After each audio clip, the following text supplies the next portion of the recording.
नहीं शुरू। ये तो प्यार मोहब्बत से बैठते रहेंगे टाइम लगा के।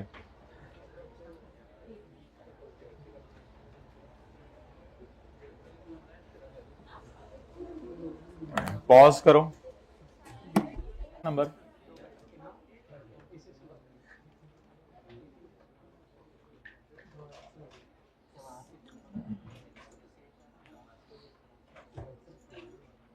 अच्छा माय डियर, बी अटेंटिव।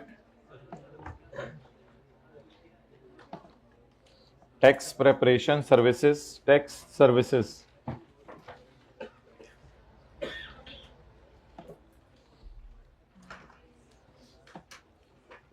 कई किस्म की हैं। टैक्स कैलकुलेशन जो कि एक मुश्किल काम है,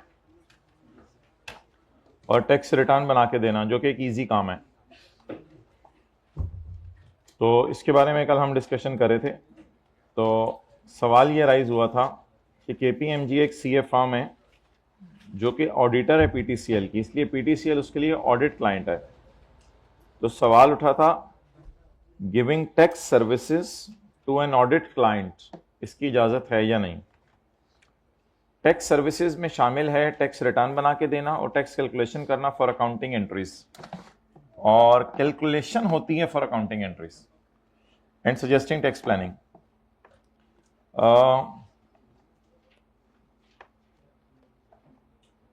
providing tax services to an audit client, providing tax services to an might create a self review or advocacy threat। Code of ethics में रिक्वायरमेंट्स हैं जो रोकती हैं फर्म्स को फ्रॉम प्रोवाइडिंग कुछ tax services to audit clients in some circumstances कल हमने पढ़ लिए थे कि जब पब्लिक इंटरेस्ट एंटिटी हो और फाइनेंशियल स्टेटमेंट्स की अमाउंट मटेरियल हो, ये सर्कमस्टांसेस पढ़े थे हमने। तो वो रोक देती हैं क्योंकि तब सेफगार्ड्स लगा के भी मसला एड्रेस नहीं होता।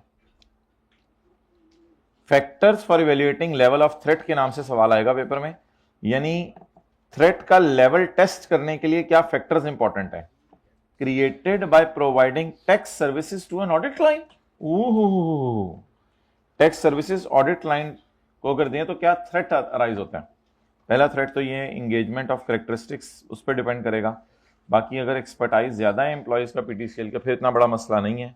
अगर टैक्स अथॉरिटीज का सिस्टम हमें समझ आता है और हमारा रोल भी उसमें है, फिर भी मसला आसान है। और अगर ज्यादा कॉम्प्लेक्स नहीं है टैक्स रिजीम, फिर भी मसला आसान है, वरना लेवल ऑफ थ्रेट बढ़ जाएगा। तो सवाल ये आएगा कि कैसे आप इवेल्युएट करेंगे लेवल ऑफ थ्रेट। तो यहां से सवाल आएगा evaluating level of threat. Level of threat कैसे इवेल्युएट करेंगे। अब इसमें दो काम है, टैक्स रिटर्न बना के देना, ये पहले काम की डिस्कशन होने लगी है। Providing tax return preparation services does not usually create a threat, ये आमतौर पे थ्रेट नहीं है। Tax return involves assisting, advising and presentation. Assisting, advising and presentation, कोई कैलकुलेशंस नहीं है इसमें। Tax calculations for purpose of accounting entries. Tax calculation for, बार बार लिख रहे सात लफ्ज, मैं तो अपने याद करने के लिए लिख लूं, पता नहीं पेपर में फिर भूल जाती हैं ऐसी चीजें। Tax calculation for accounting entries, तो preparing calculation of current and defer करके देने वाला tax for an audit client for accounting entries that will be later on audited by us, create a self review threat. Making tax calculation for audit client for accounting entries which will be later on audited by us,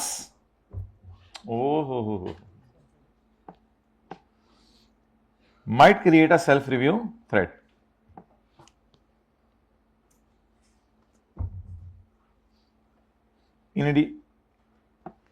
In addition to the factors discussed above, a factor relevant for evaluating threat is that calculation का might have a material impact on the financial statements, on which बाद में हमने opinion देनी है।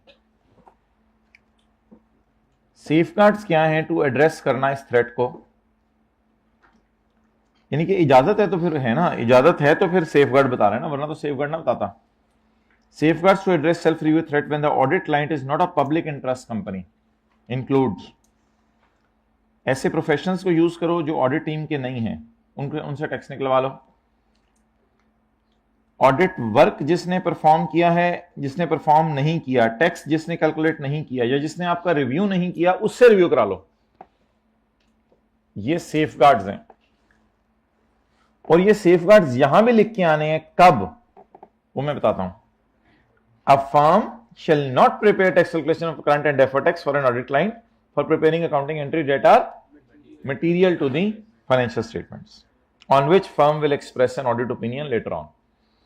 In impact, if impact of accounting entries on financial statement is immaterial, then above safeguards mentioned in point B will be. लेकिन paper में ऐसे नहीं लिख के आएंगे, पेपर में ये लिख के आएंगे सारे। Then these safeguards will be applied. Unless के ऊपर वाले आप लिख के आए हो तो फिर शायद उनको रेफर कर सकते हैं, वरना अगर खाली नीचे वाले तो फिर पूरे safeguards दोबारा लिख के आने पड़ेंगे। ठीक है जी, बस ये ऑब्जेक्टिव है आपका। आइज ओपन करके क्लास लेनी है। यार वो बंदूक मंगवाओ ना जो आज हम लाए हैं, वो जरा इनको हम दिखाएं। आज जो बच्चे आपस में बातें कर रहे हैं उनके लिए हमने बंदूक मंगवाई है एक स्पेशल। गोलियां आपने वापस करनी है जाते हुए। अच्छा, अब आ जाए पेज 27 पे। एक ले ले ले ले क्या चाहिए? पेन ये है, सरोमैर का पेन चाहिए, मेरे पास तो नहीं है।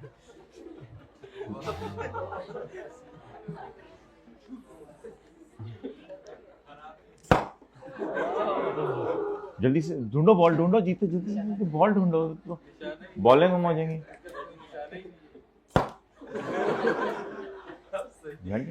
बॉल ढूंढो जल्दी जल्दी जल्दी, नीचे बॉल ढूंढो यार, हाथों की बॉल ढूंढो, शाम तक सारी खत्म हो जानी है।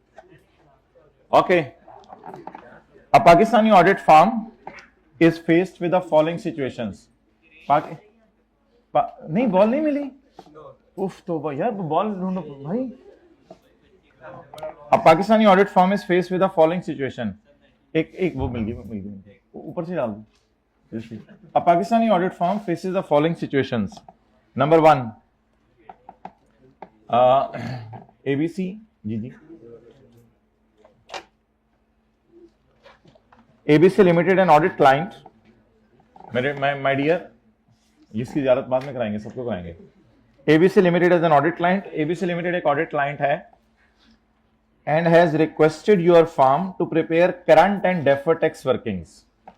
ओ, ABC Limited एक ऑडिट क्लाइंट है और उसने क्या, मुझे करंट और डेफर्ड टैक्स निकाल के दो। Making tax calculation for an audit client for the purpose of accounting entries that will be later on reviewed by our firm at the time of audit. Oh, ABC is not public interest company. ABC public interest company नहीं है। Audit client that are not public interest companies. Situation 2 तो हमने पढ़नी नहीं, पहले हमारी Situation 1 नहीं हल हो रही। अच्छा, making tax calculation for accounting entries for an audit client में उसने सिर्फ सेफगार्ड्स लिखे हुए हैं किताब वाले ने। ये देखें, उसने सिर्फ सेफगार्ड्स लिखे हुए हैं, लेकिन ICAP ने सोल्यूशन में पहले थ्रेट्स थोड़े से डिस्कस किए हैं कि खतरे क्या हैं, फिर सेफगार्ड बताए हैं। पहले उसने तमहीद बांधी है, क्वेश्चन को रिपीट किया है। Preparing calculations for an audit client for preparing accounting entries with subsequently audited by firm creates a self review threat. कौन सी वाली लाइन है ये माय डियर? कौन सी वाली लाइन है जो इसने उठाई है? ये ऑल ऑडिट क्लाइंट्स वाली लाइन उठाई है पहले, जिसमें तमहीद बांधी है। ये लाइन उसने उठाई है, इस पॉइंट का जवाब दे रहा है। पहले ये लाइन उठाई है, फिर उसके बाद the significant of threat will depend on complexity of tax regime, expertise of and materiality of amounts of financial statement. बाकी दो और भी लिख सकते हैं। एक और था कैरेक्टरिस्टिक्स ऑफ इंगेजमेंट, ये तो उनसे बातें हो रही हैं जो याद करके हैं। एक और था, पता नहीं कौन सा, बताएं जो याद करके आए। सिस्टम बाय विच, हाँ सारे लिख सकते हैं, इसमें कोई नहीं कि कौन। ये 5 पॉइंट्स आप लिखा है, 4 वो थे, एक आपको पता एक्स्ट्रा था। ये पांचों थ्रेट देखने के बाद आप सेफगार्ड्स लगा लें, कोई मसला ही नहीं। Safeguards to be applied to eliminate or reduce the threat when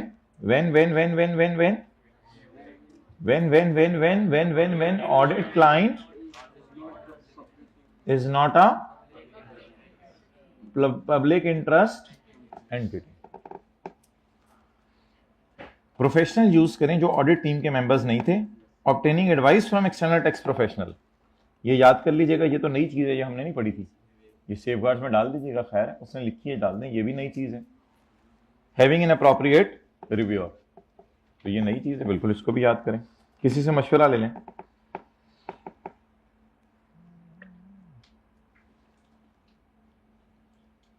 अच्छा जी, आगे चलें.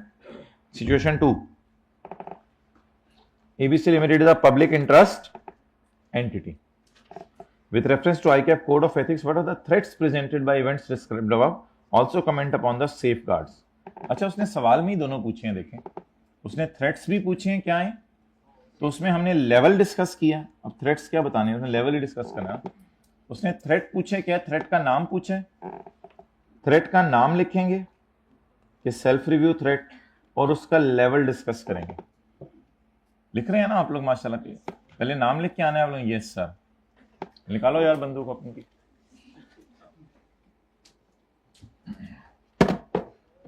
चलें जी,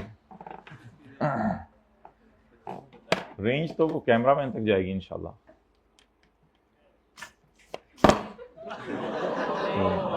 दरमियान में ही रह गया. ओके, सिचुएशन नंबर 2, बाद में कंपनी को जमा करा देना भाई, अभी जेब में डाल लो. सिचुएशन 2, अच्छा मोहतरम जरा बात गौर से सुनिएगा.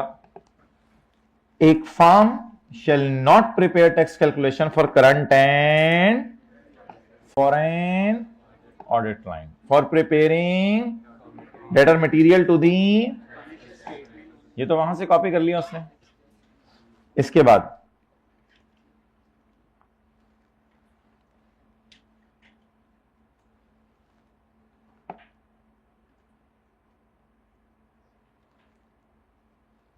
ये किसकी बात हो रही है अभी, मटेरियल की इमटेरियल की? यार अब इसमें ना उसने ये बिल्कुल नई बात की है.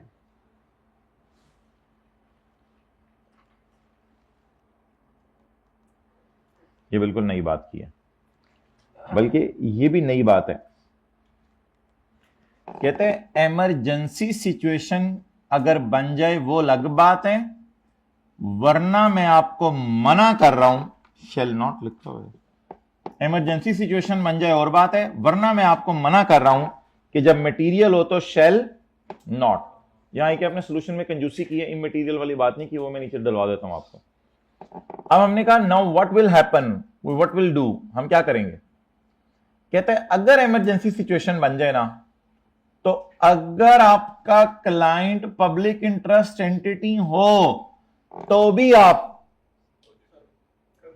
ऑडिट तो पहले ही कर रहे हो, तो भी आप टैक्स सर्विसेज के अंदर जो टैक्स कैलकुलेशंस है फॉर अकाउंटिंग एंट्रीज वो करके दे दो, कोई मसला नहीं. तो मटेरियलिटी में एक गुंजाइश निकालने लगा है. हालांकि मटेरियल में हमने शेल नॉट का लफ्ज पढ़ा था कल. इन इमरजेंसी और other unusual situation when it is impracticable for audit client, जब पीटीसीएल के लिए पॉसिबल ना हो to make other arrangements, KPMG के अलावा कोई मिल ही नहीं रहा, we may provide tax service. लेकिन कौन सी tax service? For calculation of tax. Return बना के देना तो वैसे ही आसान था ना. हमने कहा व्हाट इज इमरजेंसी, क्या होती है? कहते हैं इमरजेंसी ये है कि सिर्फ केपीएमजी के पास ही नॉलेज है पीटीसीएल का. अब अगर किसी और फर्म को लाओगे तो उसने नॉलेज अटेन करते करते ही पीटीसीएल के इतने दिन लगा देने हैं कि 30 सितंबर की तारीख भी गुजर जानी है. तो केपीएमजी के पास ही नॉलेज है, तो केपीएमजी को यूज कर लो फिर. और दूसरी इमरजेंसी ये बनती है कि सिग्निफिकेंट डिफिकल्टीज आ जाएंगी अगर आपने केपीएमजी को यह काम करने से रोका. पीटीसीएल के लिए डेडलाइंस मीट करना मुश्किल हो जाएगा, बंदे अरेंज करना मुश्किल हो जाएगा, कहां से जाके बंदा ढूंढे जो टैक्स कैलकुलेट करके दे. इतनी जल्दी को बंदा टैक्स कैलकुलेट करके नहीं दे रहा, वो फीसिस हाई मांगेंगे अगर आप जल्दी उनसे कैलकुलेट करवाएंगे। ये सारी सिग्निफिकेंट डिफिकल्टीज आ रही हैं पीटीसीएल को। तो अगर केपीएमजी के पास ही इसका रिसोर्स है और पीटीसीएल को सिग्निफिकेंट डिफिकल्टीज महसूस हो रही हैं, तो स्टैंडर्ड ने इसको इमरजेंसी की सिचुएशन में डाल के मटीरियलिटी में भी गुंजाइश निकाल दी। तो पढ़ें, इन इमरजेंसी और other unusual circumstances when it is impractical for audit client to make other arrangements, we may provide this may be the case when only the KPMG has the resource and knowledge of the PTCL business. सिर्फ किसके पास knowledge है? KPMG has the PTCL's business knowledge to assist client in timely preparation of calculation of current and deferred tax. And stopping firm, और अगर आपने KPMG को रोक दिया from providing the services will result in significant difficulties for, फिर PTCL के हाथ खड़े हो जाने हैं। For example failure to make regulatory reporting systems. ओहो, ये सारा भी अब याद करना पड़ेगा, ये सारी नई बात आपको याद करनी पड़ेगी। तो ये किस सिनेरियो में लिख के आया करेंगे? जब पब्लिक इंटरेस्ट एंटिटी हो और फाइनेंशियल स्टेटमेंट्स की अमाउंट मटेरियल हो और मटेरियल के अंदर आप गुंजाइश निकाल के देने लगे।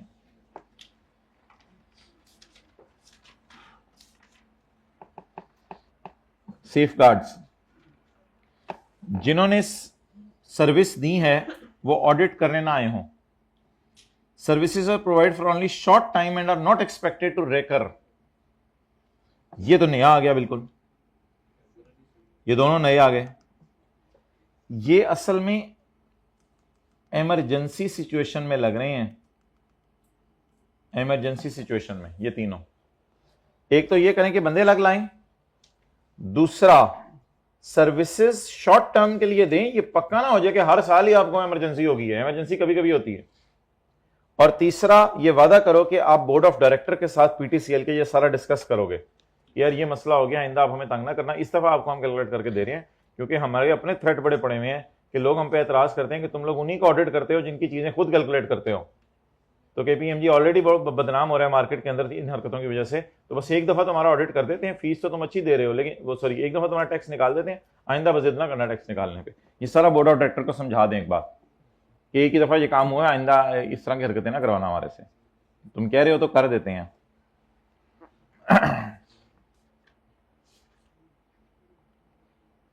ओके,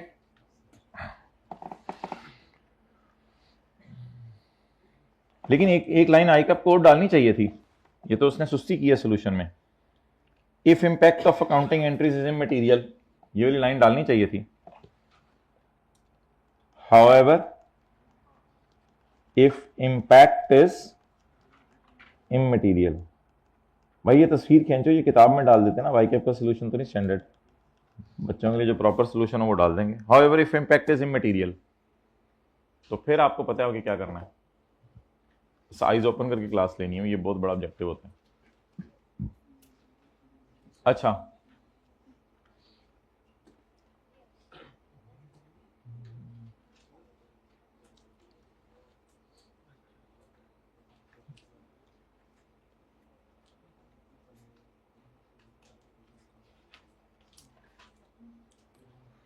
अच्छा जी,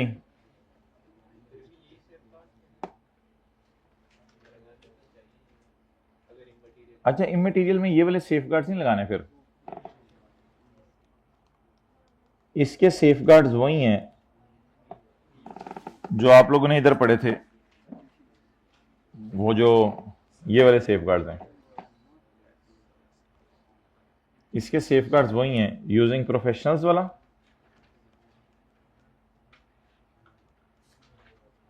और रिव्यू कराने वाला।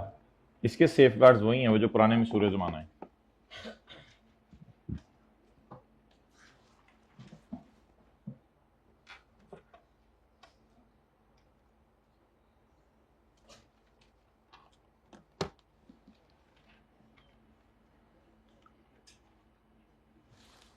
चलें जी,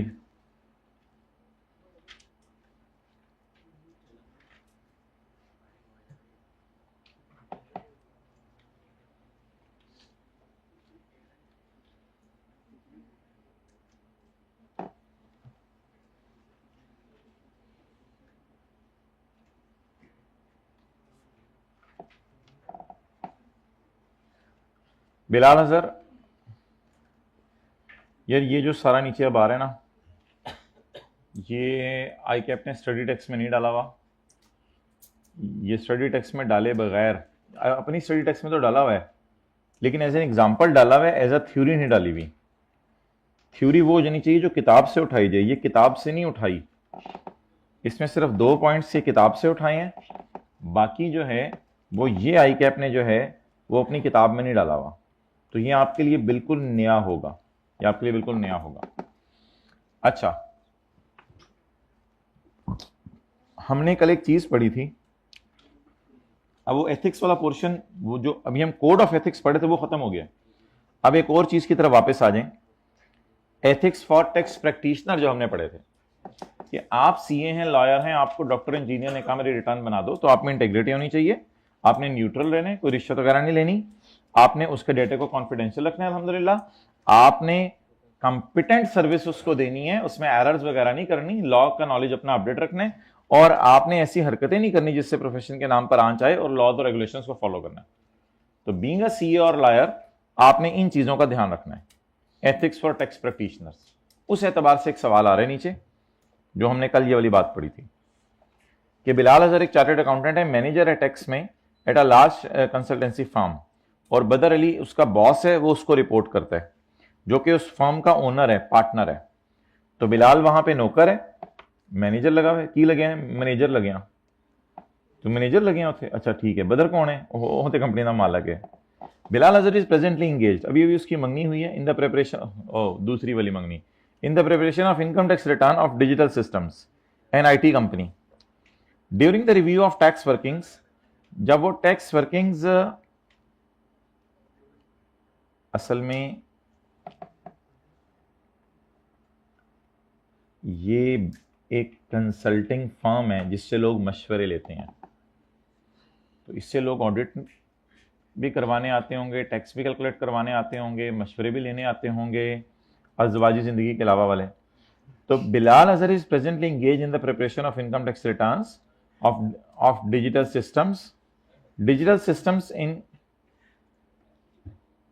एलसीडी बंद हो गई है, किसमें, कोई नहीं, रेडियो, इतना अरसा रेडियो चलता रहा दुनिया में, चलो चलो जाओ करो। मैंने कहा पता नहीं क्या हो गया, अल्हम्दुलिल्लाह बड़ा कॉन्सेप्ट क्लियर हो रहा था बच्चों को, अच्छा भला, फोकस ही सारा आवाज पे हो रहा था, शक्ल से हट के फोकस बढ़ जाता है बंदे का। कभी आप भी आंखें बंद करके क्लास में, ऐसा फोकस होगा, आपकी सोच है, थोड़ी देर बाद उठाना पड़ेगा बच्चे को। यार बॉलें दो वापस करो मेरी, जल्दी दो ना।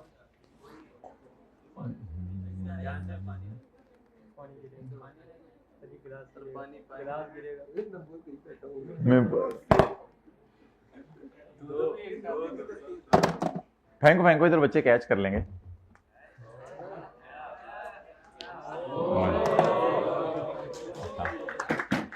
चलो शुरू कर दो। अच्छा, Bilal Azhar is presently obliged, Bilal Azhar presently obliged है, ये इंगेज्ड है in the preparation of income tax return of a client. भाई डिजिटल सिस्टम लिमिटेड को इनका क्लाइंट होगा, वो आईटी कंपनी है, आईटी कंपनी इनको कहा है कि टैक्स कैलकुलेट करके दो, तो ये सीए या लॉयर है, और किसी ने इसको कहा मुझे टैक्स कैलकुलेट करके दो, जैसे डॉक्टर कहता था। During the review of tax working उसने डिस्कवर किया कि डीएसएल ने सर्टन खर्चे हैं जिसका सपोर्टिंग डॉक्यूमेंट्स अवेलेबल नहीं है, जिनका सबूत अवेलेबल नहीं है। He brings this matter to the attention of Badar Ali, वो हमारी कंपनी के मालिक के पास है, डीएसएल वालों के पास नहीं गया, अभी हमारी ही फर्म के मालिक के पास चला गया। उनको कहा है कि who has responded him, since this is not an audit engagement, he brings this matter on the attention of Badar Ali, who has responded, उसने कहा चल चल, this is not an audit engagement, हम उनको ऑडिट करने नहीं बैठे हुए कि तू इतनी गलतियां निकाला, बड़ा फन्ने खां बना फिरता है, मुझे पता है तूने कितने अरसे में सीए की है, चल निकल इधर से। It is not an audit engagement, it is not our responsibility to highlight such matters, ये मैटर्स हमने नहीं पकड़ने होते।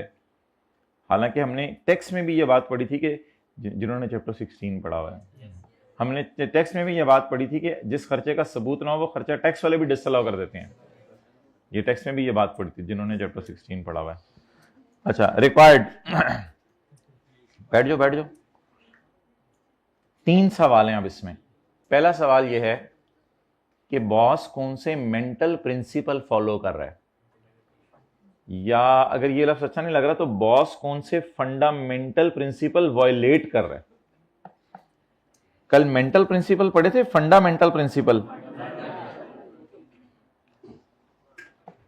जब एक बंदा सीए कर ले तो उसके अंदर ये मेंटल प्रिंसिपल्स होने चाहिए या फंडामेंटल? फंडामेंटल।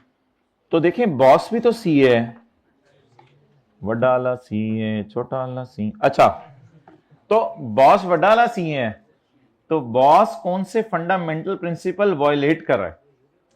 और दूसरा सवाल ये है कि जो हमारा ये शतुंगड़ा, ये जो बिलाल है, ये कौन सा थ्रेट फेस कर रहा है? बिलाल कौन सा? और तीसरा सवाल ये है बिलाल कैसे बचे, क्योंकि बॉस ने तो शुरू कर दिया है, अब बिलाल कैसे बचे, सेफ गार्ड क्या है इसके? तीन सवाल जरा देखिएगा। बॉस कैसे तोड़ फंडामेंटल प्रिंसिपल्स, ये वो हैं जो कोड ऑफ एथिक्स से पहले पढ़े थे कल। एम्प्लॉय क्या थ्रेट फेस कर रहे, और एम्प्लॉय कैसे बचे उनसे, ये अलग सेफ गार्ड हैं। ये मैंने कल नहीं पढ़ाए थे, ये अलग सेफ गार्ड हैं। ये सिनेरियो ये हो रहा है, ये हम ऑडिट क्लाइंट का टैक्स कैलकुलेट करने नहीं जा रहे। आपने पढ़ लिया ऑडिट, हम इसका कर ही नहीं रहे। It is not an audit engagement, हम सिर्फ इसका टैक्स कैलकुलेट कर रहे हैं। तो जब आप किसी का सिर्फ टैक्स कैलकुलेट करें तो माय डियर फिर तो आपके ऊपर ये वाले एथिक्स लगेंगे ना, ये वाले, ये जो हमने पढ़े हैं। वो जो कल पढ़े थे वो तो ये थे कि ऑडिट भी कर रहे हैं और टैक्स भी कर, लेकिन अभी सिर्फ क्या कैलकुलेट करके दे रहे हैं, तो इसलिए पेज 24 वाले एथिक्स हमारे ऊपर लगेंगे। अच्छा भाई, इसमें FR 2 में पढ़ाया जाता है कि जब बॉस एम्प्लॉय को गलत काम करने को कहे ना, तो बॉस दो फंडामेंटल प्रिंसिपल ब्रेक कर रहा होता है। ऐसी हरकत कर रहा होता है जिससे प्रोफेशन के नाम पर आंच आए और बॉस में इंटेग्रिटी नहीं है। तो बस इस सिनेरियो में ये दो आपने लिख के आया करने हैं, ठीक है। ये मसला नहीं है कि बॉस कॉन्फिडेंशियल डेटा लीक करने को कह रहा है, ये मसला भी नहीं है कि बॉस के अंदर प्रोफेशनल कॉम्पिटेंस नहीं है, नॉलेज उसका होगा अच्छा, वो कह रहे हैं बस ये गलत काम करो, तुम छोड़ो परे, ये तुम्हें गलती पता चली है, छोड़ो परे। तो बोले बॉस में क्या नहीं है? इंटेग्रिटी नहीं है, और बॉस में प्रोफेशनल। इसमें ये वाली लाइन तो कॉपी पेस्ट है जो कल आप लोगों ने याद की थी, ये वाली लाइन कॉपी पेस्ट है, ये तो वहीं से उठा के आपने लिखा नहीं है, सिनेरियो से लिंक करने नीचे। Badr has breached the fundamental principle of professional behavior as his proposed suggestion in respect of ignoring the appropriate adjustment would affect the good reputation of the profession।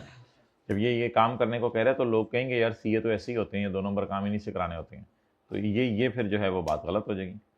And similarly Badr has breached the fundamental principle of integrity, ये line तो आप ऐसे ही लिखाया करेंगे ना, he has breached the fundamental principle, he has breached the fundamental principle।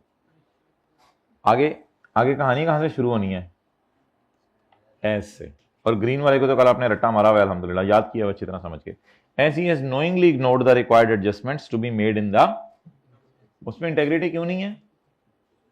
उसने जानते बूझते हुए इग्नोर किया है, हालांकि वो खर्चों के सबूत ढूंढे फिर खर्चे अलाउ होंगे, वरना खर्चे अलाउ नहीं होंगे।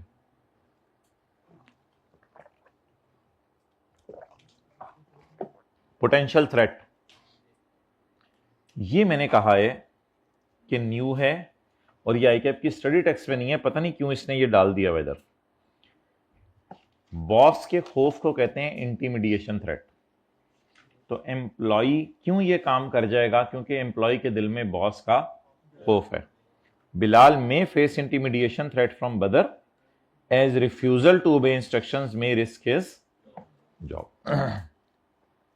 तो इंटिमिडिएशन थ्रेट होता है बॉस का खौफ। एक और भी खौफ होता है, वो किसी और का होता है, वो करता है बंदा, वो अलग खौफ है।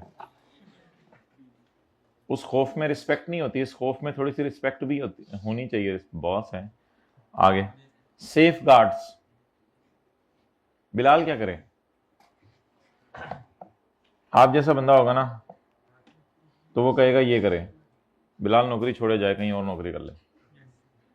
ये तो भाई आखिरी हाल है ना, ये आखिरी हाल है, घर छोड़ के चले जाना, यानी ये आखिरी हाल है, दफ्तर छोड़ के चले जाना। पहले मसला हल करने की कोशिश करो, मना लो बॉस को, किसी तरह किसी को मना लो, अंदर खाते को मनाओ, उसको प्यार मिन्नत करो। डिस्कस द मैटर विद बदर, पहले तो उसके बाद जाओ एंड परसुएड हिम। और ठीक है आप छोटे हो वो बड़ा है, लेकिन कोशिश करो उसको मनाने की। कई दफा बड़े भी छोटों की बात मान जाते हैं। अब उसके मुंह पे तो वैसे हम नहीं कह सकते कि कोड ऑफ एथिक्स फॉलो करो, यानी मैं तुझे ज़्यादा पता है कोड ऑफ एथिक्स का, तू कल का बच्चा, तुझे कोड ऑफ एथिक्स मुझे बता रहा है फॉलो कर। Contact the tax client to make necessary adjustment, उसे कहें कि कोड ऑफ एथिक्स फॉलो करें और क्लाइंट को कहें कि एडजस्टमेंट्स करें, यानी वो खर्चे माइनस ना करें जिनके सबूत नहीं है। Consider informing appropriate authorities like a senior partner inform, बदर का भी कोई बॉस है तो वहां तक हाथ डालें, बाद में जो आपके साथ होती है वो होगी इंशाल्लाह। बदर के बॉस को जाके कहें कि यार ये बदर क्या रखा हुआ है आपने। और अगला काम जरूर करें, refuse to implement the given proposal, ये जो उसने प्रपोजल दी है कि इस बात को इग्नोर कर दो, इस पे आप रिफ्यूज कर दें। सर मैं नहीं कर सकता, प्यार से प्लीज सर मैं नहीं कर सकता, ये किसी और से करा लें, लेकिन प्लीज मैं नहीं कर सकता ये काम। सीक लीगल एडवाइस, और ज्यादा मसला हो जाए तो फिर लॉयर को हायर कर लें, वरना फिर आपको पता है रिस्क अल्लाह के हाथ में। In case threat could not be reduce, सारे सर पैर मार के आपने जो है हर किस्म की कोशिश कर ली, इसके पास गए उसके पास गए, सुबह शाम लगे रहे, ये किया वो किया, कुछ नहीं बन रहा, सर मैं जा रहा हूँ, सर मैं जा रहा हूँ, ठीक बस फिर नौकरी छोड़ के चले जाए। ये ना सोचे पिछले 6 साल से उधर था और ये और वो, अब मैं क्या करूँगा, बस कुछ चाहिए पानी पिए, रिलैक्स हो जाए, जा रहे हैं।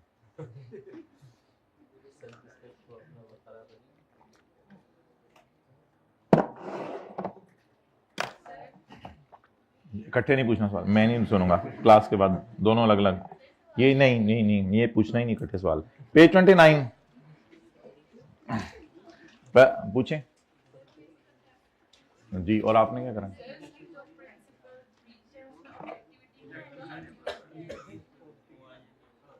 नहीं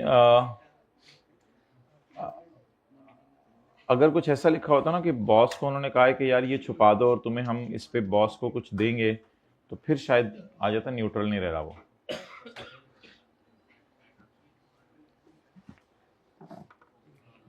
guys have a quick look at this chapter and साथ वाले को मुतवज्जे कर दें। ये इंशाल्लाह हाइब्रिड में भी कोई 3-4 लोग हैं जिनकी तरफ गन आनी है आज, वो भी जरा अटेंटिव रहें, और जो शायद मुस्कुरा रहे हैं वही हैं। ओके, चोर की बीएड में स्टिक, अच्छा जी एथिक्स, यही बचपन में महावरा पढ़ता, चोर की दाढ़ी में तिनका, नहीं सुनी? पता नहीं यार किस इलाके में रह के आए हो तुम लोग, सारी पूरी मॉडर्न जिंदगी गुजार दी है तुम लोगों ने। एथिक्स देसी बंदों के साथ रहा करो। एथिक्स, अच्छा जी सबसे पहले हैं एथिक्स कानून दान लोगों के लिए जो पार्लियामेंट में बैठे हैं, उनके लिए हैं कैनन्स ऑफ टैक्सेशन। बाबा जी ने बनाए 4 कैनन, आगे उनके शागिर्द उनसे भी आगे निकल गए 5 कैनन। बाबा जी वाले मेन हैं, बच्चों वाले अच्छा एथिक्स फॉर टैक्स पेयर्स। इसमें अगर तीनों की डेफिनेशन आई तो वो यूटिलिटेरियन, डिओंटोलॉजिस्ट और वर्च्यू एथिसिस्ट होंगे। और टैक्स कंप्लायंस के नाम से सवाल आएगा, इनमें टैक्स मानने का क्या जज्बा है, और इधर कोई एग्जांपल डाल के बता सकते हैं कि इन लोगों से हम टैक्स लेने जा रहे हैं, तो बताओ कि ये लोग टैक्स देंगे या नहीं देंगे। फिर उसके बाद अवॉइडेंस और इवेजन की डेफिनेशन आ सकती है और इन दोनों में डिफरेंस आ सकता है। फिर उसके बाद टैक्स बचाने का एग्रीगेट वेलफेयर की मुल्क में क्या फर्क पड़ेगा, तो उसमें मेरे ख्याल से हमने ये डिस्कशन की थी कि तीनों में से कौन अवॉइड करना पसंद करता है और कौन अवॉइड करना पसंद नहीं करता। ये एथिक्स से टैक्स पेयर्स के लिए। फिर थे एफबीआर के लिए। अब इसमें से आईकैफ 4-5 सवाल बना रहा है। पहला सवाल आईकैफ ये बना रहा है कि इनकी पावर्स क्या हैं, पहला सवाल ये बना रहा है कि इनकी पावर्स क्या हैं। दूसरा सवाल ये बना रहा है कि अगर ये अपनी पावर्स को मिसयूज करें, पता नहीं क्या किस धुन में है, नोट ही नहीं करें। पहला सवाल ये कि पावर्स क्या हैं, दूसरा है कि इन पावर्स को अगर मिसयूज करें तो इससे टैक्स पेयर को क्या नुकसान होगा, दूसरा सवाल आईकैफ ये बना रहा है।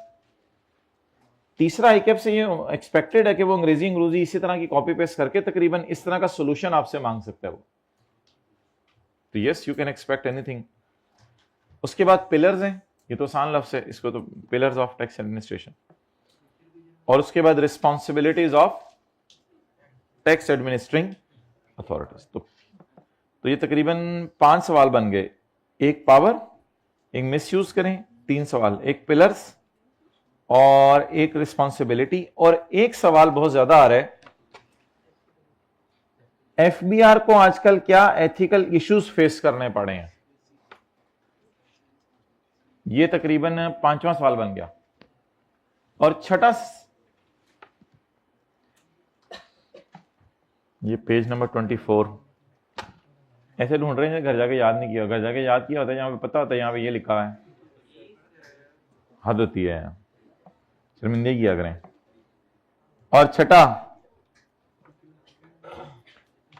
क्या नुकसानात होंगे अगर एफबीआर को छूट दे दी जाए? तो इसको नुकसानात को बेहतर करने के लिए क्या करना पड़ेगा? 7 principle for structuring discretion. Free will को स्ट्रक्चर करना चाहिए ना, फ्री विल को छूट नहीं दे देनी चाहिए।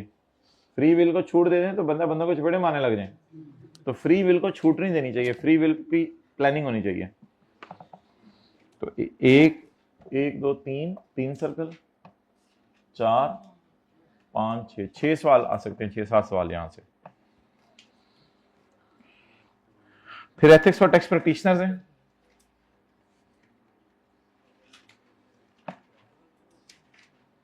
और इधर पहले थ्रेट आए हैं, थ्रेट का लेवल बताया, फिर बताया टैक्स रिटर्न बना के देने में असिस्टेंट, एडवाइजिंग और प्रिपरेशन है, इसलिए ये आसान काम है, कर दो।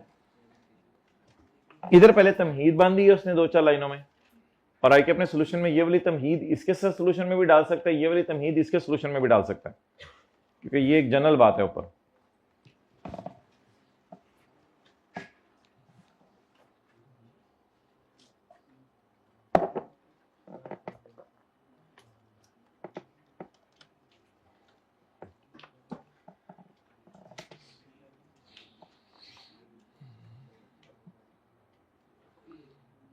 अच्छा जी, सबसे पहले आप ऐसा करें, जो 2 पास्ट पेपर हमारी किताब में नहीं है लेकिन आई कैप के उसमें हैं, वो जरा निकालें। किताब के सबसे एंड पे जाएं, एक आपकी अटेम्प्ट आ रही होगी,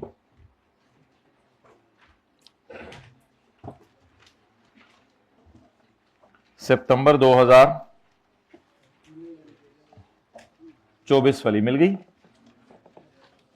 गई माय डियर, सितंबर 2024 वाली अटेम्प्ट मिल गई। इसमें क्वेश्चन नंबर 8 सबसे आखिरी, ये जो 8 से 10 नंबर का सवाल आता है पहले 3 चैप्टर्स में से, ये मस्ट है। List down the factors that are relevant for a CA firm in evaluating the level of threat creating by tax services provide to audit line. सवाल क्या है भाई स्टैंड में, जरा बताएं, ये लेटेस्ट में सवाल क्या है? लेवल ऑफ थ्रेट इवेल्युएट कैसे करें, क्या बातें बता के आएंगे, जरा सोच के बताएं। Characteristics of engagement, expertise of staff, ये सारी चीजें। ओए ये तो हमारी टाइम में आना चाहिए था। आगे, briefly explain the indirect taxes in Pakistan, ये कहां पढ़ा था? चैप्टर नंबर 1 में। चलो रशीद, इधर तो 8 बटा 8 हुआ है, चला गया। लेकिन रशीद याद करना पड़ेगा इसके लिए यार। रशीद आज मैं तेनों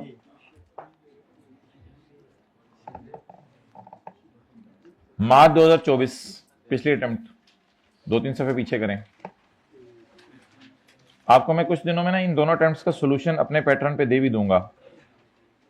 अच्छा, identify any 4 ways by which taxes can be used in country's development। सिर्फ रेवेन्यू इकट्ठा करना टैक्स का मकसद नहीं है, डेवलपमेंट ऑफ कंट्री भी में भी हेल्प करते हैं। यार ये तो वो था ना बड़ा आसान सा, चैप्टर 1 में पढ़ा था, ये टैक्स कैसे मुल्क की डेवलपमेंट में यूज होता है। ये tax as means for development.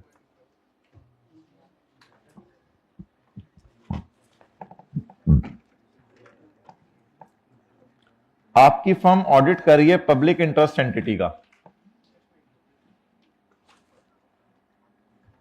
Management has requested your firm to prepare current and deferred tax calculation for purpose of determination. Public interest entity ने क्या रिक्वेस्ट की है?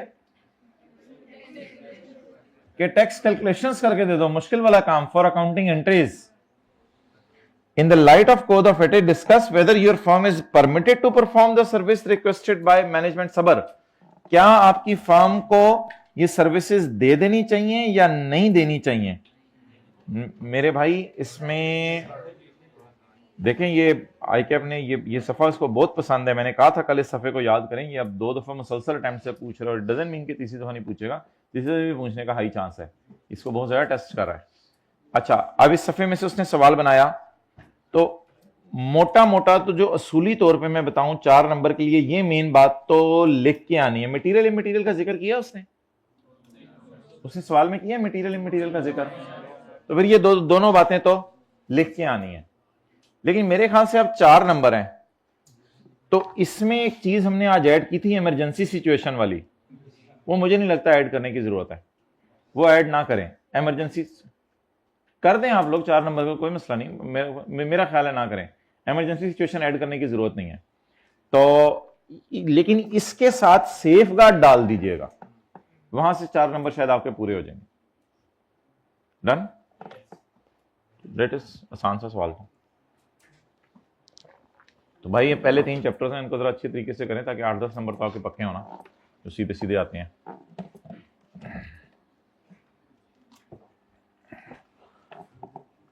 अच्छा, अब पास पेपर शुरू करें।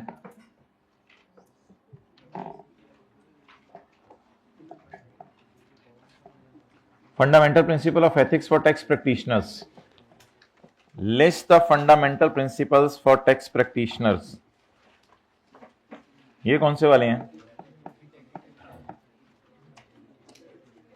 यार? ये वाले हैं ना, पेज 24 वाले। ये क्या मतलब है? List also describe any two, क्या फर्क है दोनों में? लिस्ट का मतलब है नाम बता दें, लिस्ट का नाम है नाम बता दें, और उनमें से 2 को डिस्क्राइब करें।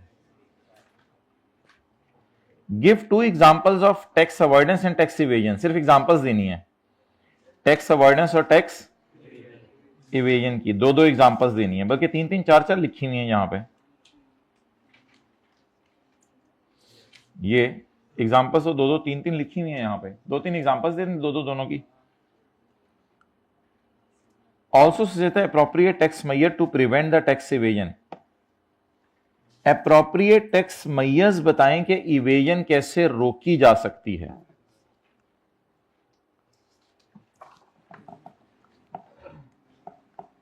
ये 2 किसकी मिसालें होगी माय डियर? Tax avoidance. अच्छा, इवेजन की आईकैप ने इस सॉल्यूशन में वही मिसालें कॉपी की हैं जो हमने क्लास के अंदर पढ़ी थी। बी ने 10 मिलियन की इनकम डिक्लेयर की है, लेकिन 6 मिलियन वेरीफिएबल है बैंक से, बाकी उसने हाइड कर दिया अपने सेपरेट बैंक अकाउंट में। तो ये चैप्टर अजीब है, इसमें एग्जांपल्स भी आपने याद करनी होंगी, जो तीसरा चैप्टर है, और पहले दूसरे में भी अगर कोई एग्जांपल्स हो वो याद कर लें। Mister C earned a sale of 10 million, however he kept it in cash locker, और टैक्स वालों से छुपा लिया है, और सारे खर्चे फिर कैश से ही पे कर रहा है ताकि किसी को पता ही ना चले कि क्या सीन चल रहा है सारा। तो सब कुछ उसने छुपा के कैश में लॉकर में रख दिया। अब इधर कैसे इवेजन की है? इनकम उसने 10 में कमाई है, लेकिन टैक्स वालों को सिर्फ वो बताई है जो बैंक में आई है, बाकी पैसे उसने किसी दोस्त के, किसी और बंदे के बैंक अकाउंट में डलवा दिए। अब ये सवाल आई कि आपको पूछना नहीं चाहिए था, अगला वाला, कि also suggest appropriate measures to prevent evasion. Evasion को हम कैसे रोक सकते हैं? भाई इवेजन को रोकने का तरीका मेन है वेल्थ स्टेटमेंट बनवाना। जब आप अगले से वेल्थ स्टेटमेंट बनवाते हैं ना, तो वहां से पता चल जाता है कि इसने कितनी इवेजन की है, क्योंकि वेल्थ स्टेटमेंट में उसको अपने एसेट्स दिखाने ही पड़ते हैं, एसेट छुपा नहीं सकता। अगर एसेट छुपा रहे तो कल कल को पकड़े ही जाने हैं।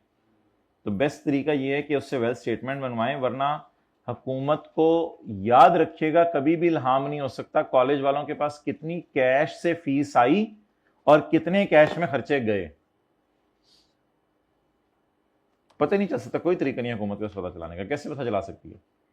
हाँ, लेकिन वो जो कैश में फीसें आ रही हैं उससे कॉलेज वाले क्या क्या बना रहे हैं, वो कैश कहीं ना कहीं तो रखेंगे, या तो वो दराज में रखेंगे, या किसी लॉकर में हाइड करेंगे, या घर के अंदर कुआं खोद के डालेंगे, उनसे कोई ना कोई चीजें तो खरीदेंगे। वहीं से पकड़ा जा सकता है। और क्या तरीका है पकड़ने का लोगों को? तो लोगों के जो एसेट्स हैं उनको देख के लोगों को पकड़ा जा सकता है, ना कि उनको जो कैश मिल रहा है। कैश मिलना तो छुपाया जा सकता है, उसमें क्या मसला है?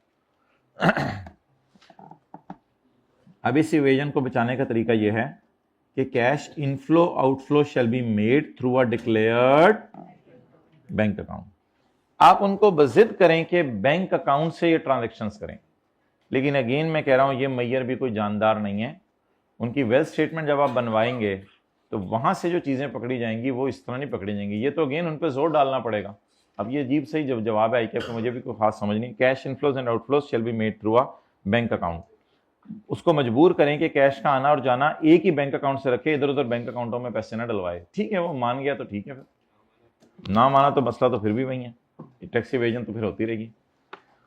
और अगला क्या मसला था कि मिस्टर सी ने सेल की है 10 मिलियन की, लेकिन उसने कैश लॉकर में छुपा के रख दिया है, तो बाकी खर्चे वो कैश में पे कर रहे हैं। यहां पे एक बड़ी जबरदस्त चीज है, सेक्शन 21 का एल उस पे लगा दें और जो जो खर्चे उसने कैश में पे किए हैं वो डिसअलाउ कर दे, खुद ही सेट हो जाएगा। Only those expenses shall be admissible which are paid through cash, expenses shall not be admissible. तो ये जो मेयर्स टू प्रिवेंट इवेजन है ना, ये कहीं ना कहीं हमने किसी और चैप्टर में समझ लें पढ़ ली हुई है। ये इस चैप्टर का सवाल नहीं था कि इवेजन को रोकना कैसे है। तो इवेजन को रोकने के लिए तो पूरा लॉ बना हुआ है, ये करो, ये ना करो, वो ना करो, सारे इवेजन को रोकने के लिए तो बना हुआ है। और ये जो सबसे बड़ी विदहोल्डिंग टैक्स है, ये सबसे बेहतरीन तरीका है इवेजन को रोकने का। कि एम्प्लॉयज अपनी सैलरी पर टैक्स जमा नहीं कराते थे, तो हुकूमत ने कह दिया एम्प्लॉयर सैलरी पर टैक्स काटे, इससे इवेजन रुक रही है। लेकिन वो यहां पर अगर आप उसकी एग्जांपल बनाना चाहते तो एग्जांपल बना सकते थे कि employ is not paying tax on his salary income, ठीक है, या employ is showing less salary income, कुछ भी बना सकते थे। तो लेकिन इसको रोकने का तरीका यह है कि एम्प्लॉयर्स को विजिट करें कि आप उनकी सैलरी पर टैक्स काटें, और अगर टैक्स ना काटा, एक्सेलेंट, तो सेक्शन 21 में पढ़ा हुआ एम्प्लॉयर को क्या सजा मिलेगी? खर्चा माइनस करने की इजाजत नहीं है। ये इस तरह की कई मिसालें बन सकती हैं कि टैक्स एवेड कैसे हो रहा है और उसको रोकने का तरीका क्या। बहरहाल इस अजीब तरह का सवाल इसने बनाया था। आगे चलें, दैट इज अ बिट अजीब। डिस्कस वेदर, बहरहाल इसके अल्हम्दुलिल्लाह 4 नंबर आ जाने थे आप लोगों के, इसके 2 नंबर मिस हो जाते, कोई इतना मसले वाली बात नहीं थी, इसके 4 नंबर आ जाने थे। Discuss whether the following tax services can be provided to an audit client which is not a public interest entity. जो पब्लिक इंटरेस्ट एंटिटी नहीं है, ओ भाई ये तो सबको करके दिया जा सकता है, इसमें तो कोई मसला ही नहीं। इसमें तो असिस्टिंग होती है, और पता नहीं क्या हमने पढ़े थे 3 अल्फाज, मुझे तो भूल ही गए आप। असिस्टिंग, प्रोवाइडिंग एंड प्रेजेंटिंग, ये तो आसान सा काम है, ये तो कर दें। हाँ, not a public interest entity को टैक्स कैलकुलेशंस करके देना, ये भी कर दें, लेकिन इसे करने में क्या लगाएं? सेफगार्ड लगा दें, सेफगार्ड लगा के ये कर दें। नंबर बहुत थोड़े हैं इसके। List the fundamental principles of ethics for also describe anyone, ये तो वही क्वेश्चन 8 और 11 एक ही है। 4 पावर्स ऑफ एफबीआर, यार हद होती है यार। पावर टू छेड़, पावर टू खिला बादाम, ये तो नहीं है powers. Power to collect revenue, power to change method of accounting. What consequences may be faced by taxpayer if such powers are misused. अगर एफबीआर ये पावर्स को मिसयूज करे तो बेचारा टैक्सपेयर के साथ क्या जुल्म होगा? लॉस ऑफ प्रॉपर्टी और इम्प्रिजनमेंट। खुदा के लिए आज कुछ थ्योरी पढ़ा दे, मैंने घर जाके भी याद करनी है। वो पढ़ाई है ना जहां मैंने नया नया लिखा है, तो वो नई चीजें याद ही करनी है। आसान आसान सी थी लेकिन याद तो करनी है। ACB पे करवा दें। हर कॉन्सेप्ट की मत मारा करो तुम, हर कॉन्सेप्ट की मत मारो। बॉल को भी नहीं छोड़ा, बॉल पे भी टैक्स लिख दिया। यार ये कौन है भाई? FA2 की क्लास में चलानी थी ये। चले आएगा। अच्छा जी, क्वेश्चन नंबर 7 का भी, briefly explain two pillars of tax administration which may be helpful. 2 pillars sir हमारे चारों के चारों पिलर ही गिर गए थे, कोई याद नहीं आ रहा था। Fairness, transparency, accountability and equity. वो तो बाहर निकल के पता चला कि ये वाले थे। अगर इनके नाम भी याद आ जाए तो अंदर मैंने लिख ही लेना था। आपको मेरा नहीं पता, इनका नाम किसी ने मुझे बताना था अंदर, फिर देखो। भाई ये जी क्या हुआ, हाँ इसी कर दें सेट। भाई ये ना किया करें खुदा के लिए, नाम भी याद किया करें, अंदर वाला भी याद किया करें, क्योंकि सीए फाइनल में मैंने एक दफ़ा ऐसा किया था तो उसने नाम ही लिख के दे दिया, तो उन्होंने कहा आप अंदर वाला लिखो। मैंने कहा मैं अब इस चक्कर में आगे निकल जाना था कि नाम याद किए, उन्होंने नाम लिख के दे दिए। अजीब अजीब चीज़ें होती हैं, आप कभी जाके देखें। Point C, list any 6 ethical issues which may be faced by tax administrating authorities. जब वो अपनी ड्यूटीज परफॉर्म कर रहे हैं और 4 पिलर्स के अंडर रहते हुए ड्यूटीज परफॉर्म कर रहे हैं, फिर भी उनको एथिकल इश्यूज आ रहे हैं। ये कौन से एथिकल इश्यूज हैं? ये ethical issues. 7 responsibilities of tax administrators. Responsibilities. Implementing authorities को और क्या कहते हैं?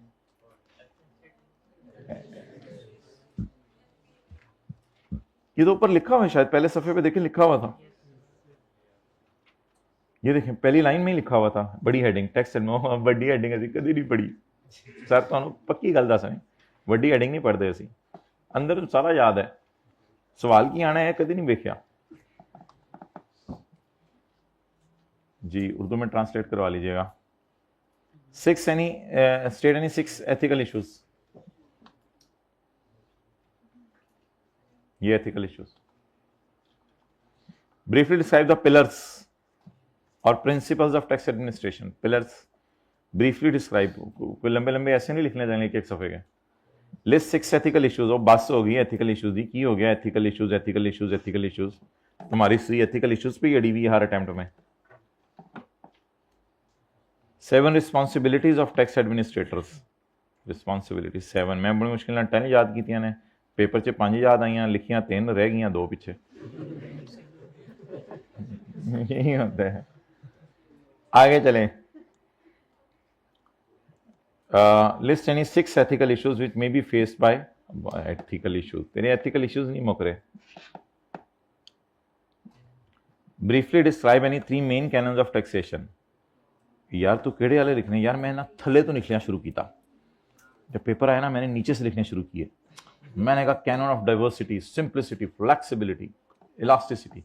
वो बाद से पता चलिया मेन पूछे सी। आइंदा उत्ते तो लिखना शुरू करूंगा, तो अगली अटेम्प्ट से ए वाले आ गए। ओह मैन, अच्छा जी सॉरी यार, that was just for your smiles. Briefly explain the ethical responsibility of tax implementing authorities. Responsibility of tax implementing authorities. ये बड़ी गोल्डन अटेम्प्ट थी, आईकैप से गलती हो गई थी। आईकैप ने कहा था पहले चैप्टर में से 10 नंबर का सवाल आएगा, दूसरे में से 10 और तीसरे में से 10। तो पहले 3 चैप्टर में से 30 नंबर के सवाल आए थे। तो इस चैप्टर में 10 नंबर का आया था। चैप्टर 2 में भी जाके देखेंगे 10 नंबर का सवाल है। चैप्टर 3 में भी जाके 1 में भी जाके देख लें, इस अटेम्प्ट में 10 नंबर का सवाल है। तो पहले 3 चैप्टर में से 30 नंबर का सवाल आया था सितंबर 2014। नहीं मेरा पहले पास हो गया था। अच्छा तुम ऐसे अटेम्प्ट नहीं करो, छोड़ा ना करे किसी।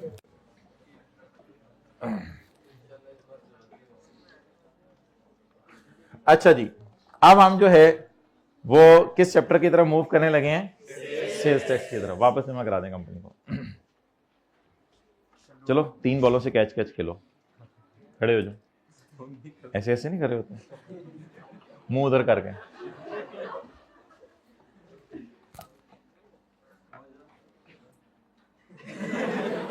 यार 2 तो पकड़ लेनी थी यार, इतनी दिन करनी थी, तो 2 ही दाया करनी।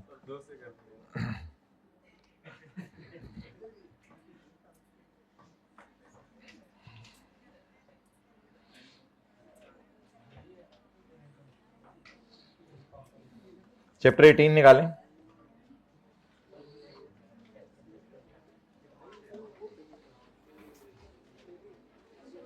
क्वेश्चन नंबर कौन सा एक हमारा चल रहा था?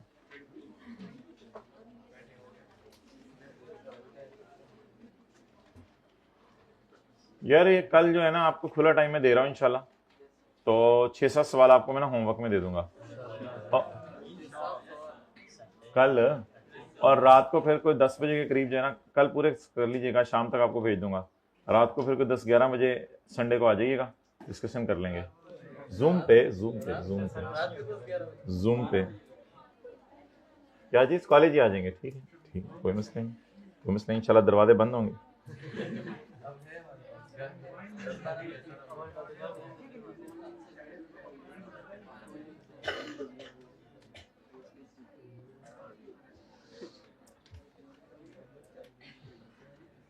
पेज 430।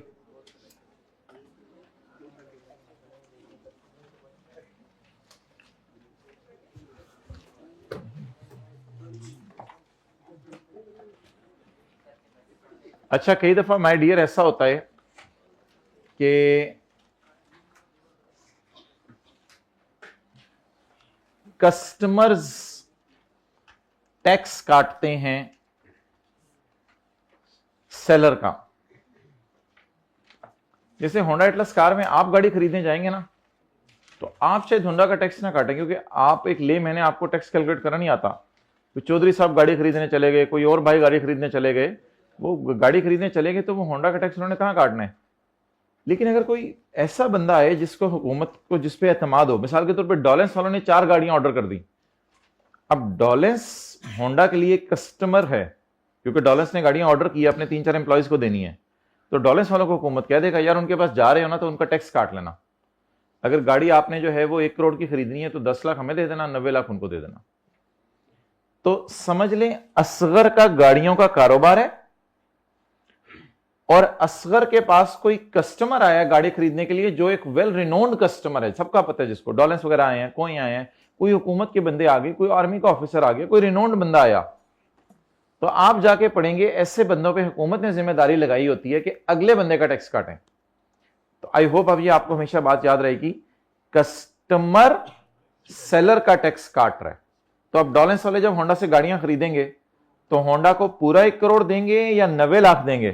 10,000 हुकूमत के खजाने में जमा करवा देंगे। तो कभी कभी इनकम टैक्स कौन काटता है? हमारे कस्टमर्स। और ये सीए फाइनल में किस सेक्शन में आप पढ़ेंगे? 153 में। और कभी कभी ऐसा होता है कि कस्टमर टैक्स काटता है, इसके अलावा भी हुकूमत के बंदे हर 3 महीने बाद आपके पास आए होते हैं, हर क्वार्टर के बाद, हर 3 महीने बाद हुकूमत के बंदे आपके पास आए होते हैं और आपको कहते हैं यार आपने साल के एंड पे 30 सितंबर पे तो टैक्स जमा कराना ही है, तो यार आप ऐसा करो थोड़ा सा अभी भी थोड़ा थोड़ा करके अभी जमा कराते रहो। आप एक अंदाजा लगा के जमा करा देते हैं, आप कहते हैं चलो थोड़ा सा यार अभी ले लो टैक्स, मेरा भी जरा बर्डन आसान हो जाएगा, एकदम एंड पे इतना टैक्स देना पड़ता है, मेरी जान निकलती है। तो थोड़ा थोड़ा किस्तों में करके आप टैक्स निकालते रहे, लेकिन एडवांस में, एरियर में नहीं, एडवांस में, साल के दौरान ही, यानी कि साल अभी खत्म नहीं हुआ और आप साल का टैक्स दे रहे हैं, तो इसकी भी इजाजत है। जैसे बिजली इस्तेमाल कर रहे हो, हर 10 दिन बाद वापडा वाले बिजली का बिल लेने आए हो, तो अभी महीना खत्म नहीं हुआ बिल लेने आ गए, तो साल खत्म होने से पहले यानी साल के दौरान अगर आप टैक्स जमा कराएंगे, इसको कहते हैं एडवांस। ये कोई काटेगा नहीं, या फिर खुद जाके पे करेंगे। तो यहां बड़ा खूबसूरत लफ्ज लिखा हुआ है, advance tax paid under section 147। भाई चाहे होंडा एटलस कार का टैक्स जो है डॉलेंस वालों ने काट के हुकूमत को जमा करवाया है, चाहे होंडा एटलस कार ने खुद एडवांस में पे कर दिया है, हमने सारी बातों का एंड ये निकाला था कि इसको एंड पे क्या कर देना है, माइनस कर देना। तो बस ये मैंने आपको बताना था कि अक्सर कस्टमर आपका टैक्स काट लेते हैं और अक्सर आप अपना टैक्स खुद ही एडवांस में जमा करवा देते हैं।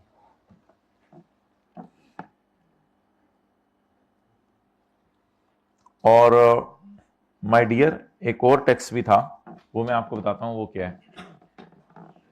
वो ना इसने अब अगली दफा उसने यहां भी लिखना है अंडर सेक्शन 148। ये जो सेक्शन 147, 148, 149, 150, 151, 152, 153, 154, 155 तक ये सेक्शन आपके सिलेबस में पहले होते थे, अब नहीं है। सेक्शन 147 से 155 तक सारे सेक्शंस टैक्स काटने का तरीका बताते हैं कि टैक्स कैसे काटना है, और सेक्शन 147 टैक्स जमा कराने का तरीका बताता है, और अगले सेक्शन टैक्स काटने का तरीका बताते हैं। तो इसी तरह होंडा ने एक प्लांट मंगवाया। अब हुकूमत ने कहा यार तुम्हारा तो बड़ा लेवल है, तुमने प्लांट मंगवाया बाहर के मुल्क से। होंडा ने कहा हाँ यार टैक्स दो। किस चीज का टैक्स? टैक्स तो प्रॉफिट्स पे होता है। मैं प्लांट से चीजें बनाऊंगा, चीजें बना के अगर सेल अच्छी हुई तो खर्चे माइनस करूंगा, प्रॉफिट आया तो मैं तुम्हें टैक्स दूंगा। मैंने पढ़ा हुआ इनकम फ्रॉम बिजनेस में खर्चे माइनस करने की इजाजत है, अभी तो मैंने प्लांट मंगवाया है, इस प्लांट की डेप्रिसिएशन माइनस करूंगा, फिर तुम्हारे पर टैक्स दे दूंगा तुम्हें। हुकूमत ने कहा नहीं यार तुम इतने अमीर बंदे हो, प्लांट मंगवा रहे हो, थोड़ा सा टैक्स तो दे ही दो अभी। तो हुकूमत इस मौके पर भी टैक्स ले लेती है। तो पढ़ें with holding tax of 1.5 lakh was deducted at import stage पे आपका टैक्स काट लिया उन्होंने 1.5 लाख रुपए। अब इंपोर्ट स्टेज पे उन्होंने जो आपका टैक्स काटा है ये भी हुकूमत के खजाने में चला गया। तो मैंने कहा था इन सबको लपेट के एंड पे माइनस कर दें बस। तो तीनों को हमने एंड पे माइनस कर दिया था। कभी कभी कतील वाले न्यूमेरिकल की तरह भी होता है, जब आप होंडा वाले बिजली का बिल जमा कराते हैं तो हुकूमत कहती है इतना ज्यादा बिजली का बिल, तुम तो बड़े अमीर बंदे हो, तो बिजली का बिल भी 3 लाख जमा कराओ, साथ 20,000 टैक्स भी जमा करा दो। उन्होंने कहा क्यों? बस हम कलेक्ट कर रहे हैं तुमसे।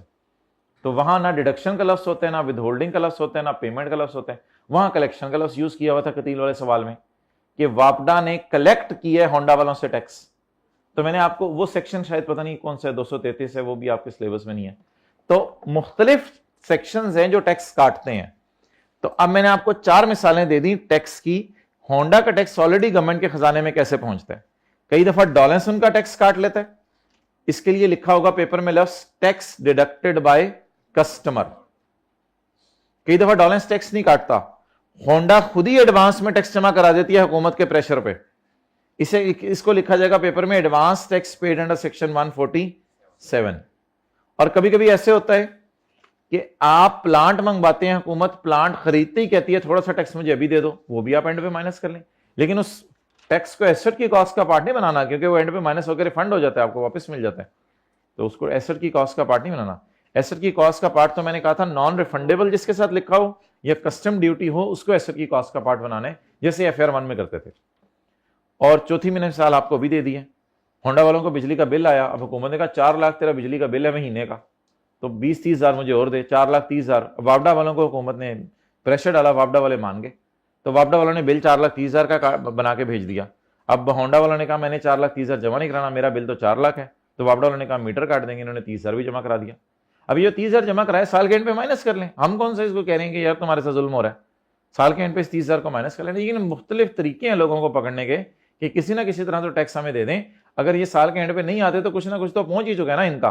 साल के एंड पे को 2 नंबरी भी करेंगे तो कुछ ना कुछ तो पहुंच चुका है। तो समटाइम्स डॉलेंस का टैक्स डिडक्ट होता है बाय कस्टमर्स, समटाइम डॉलेंस खुद पे होंडा खुद पे करती है, समटाइम्स इंपोर्ट कर रहे हो तो पे करना पड़ता है टैक्स, समटाइम्स बिजली का बिल दे रहे हो तो वापडा कलेक्ट करता है टैक्स।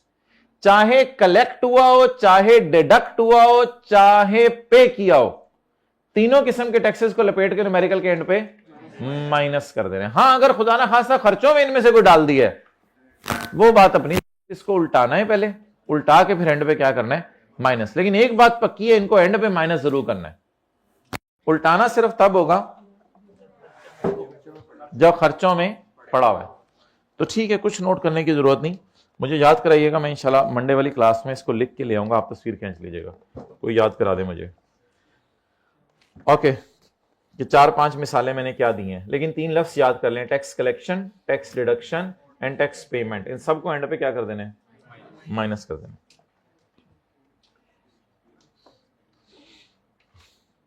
अच्छा सॉरी भाई, वो एक न्यूमेरिकल चल रहा था, वो आप लोगों ने मेरी याद कराया, मुझे भी याद नहीं रहा, तो AOP वाला ये न्यूमेरिकल जरा निकालें। Farhan, Kamran and Rehana, page 275। रेहान है,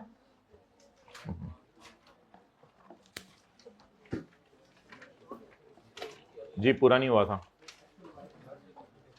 इसमें कुछ फॉर्मेट के एतबार से मैंने आपसे चीजें डिस्कस करनी थी। आज चाहे हम 2 मिनट पढ़ें सेल्स टैक्स पढ़ के जाने, क्योंकि मैंने आपका तैयार होकर आइएगा सेल्स टैक्स के लिए। क्वेश्चन नंबर 6,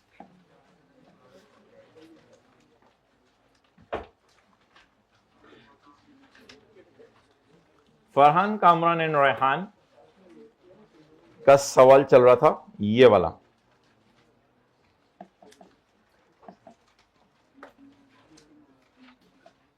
अच्छा जी भाई, कामरान की आप बता दें, कामरान का शेयर फ्रॉम अनदर AOP नहीं था, हमारी AOP से शेयर था। कम वाली इनकम, ज्यादा वाली इनकम, कहीं मिला कोई रजिस्टर पे कहीं या कुछ? चलिए ठीक है, फिर तस्वीर खींच लीजिएगा, रेहान और उसका फ्रेश तरह नोट कर लें।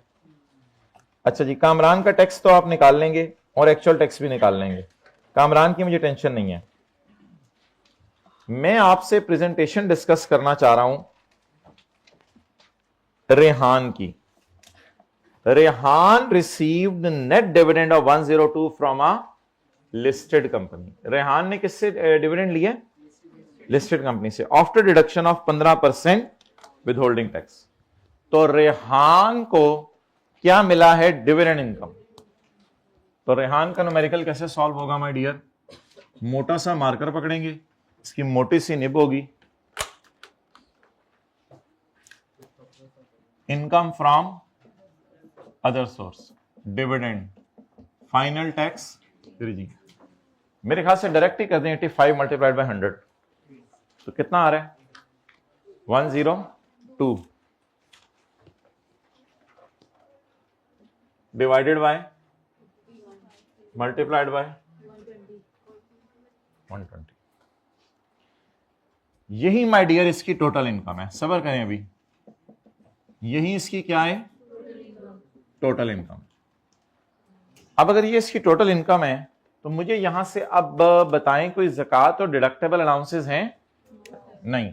लेकिन पहले आपको पता है ज़कात और डिडक्टेबल अलाउंसेस से पहले एक चीज माइनस होती है, फाइनल टैक्स रिजीम की income, exempt income, separate block income, ये माइनस होती हैं।